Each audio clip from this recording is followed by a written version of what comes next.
இந்த பதிவில் நம்ம சிந்துவெளி மக்கள் அறிந்திராத பொருட்களை பத்தி பார்க்க போறோம். சிந்துவெளி மக்களுக்கு பல்வேறு உழவுகள் குறித்த அறிவு காணப்பட்டாலும் அவங்களுக்கு இரும்பு குறித்த அந்த அறிவு அந்த பொருள் அவங்களுக்கு காணப்படலை. ஒருவேளை அவங்க இரும்பு குறித்த அறிவு இருந்திருந்தா அவங்கள போர்க்கர்களை செஞ்சு ஆரியர் படையெடுக்கும் போது அவங்க வீழ்ந்திருக்க மாட்டாங்க.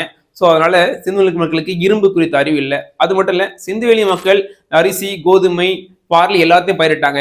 அவங்க கரும்பு பயிரிட்ட சான்று இல்லை.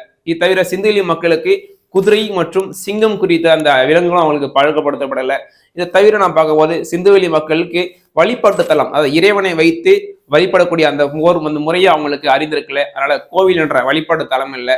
குறிப்பா அவங்களுக்கு அரண்மனைகள் காணப்படலை. பல்வேறு கோட்டைகள் இருந்துச்சு, சிட்டாடல் என்று சொல்லக்கூடிய கோட்டைகள் காணப்பட்டுச்சு. ஆனா அவங்க கிட்ட மன்னராட்சி முறை இல்லையா, அதனால என்னன்னா அவங்க கிட்ட அரண்மனைகள் காணப்படலை. இதை தவிர கடைசியார் சொன்ன மாதிரி அவங்களுக்கு போர் முறைகள், எதிர்த்து சண்டையிடக்கூட அந்த போர் முறைகள் அவங்களுக்கு முழுசா அவங்க அறிந்திருக்கவே இல்லை.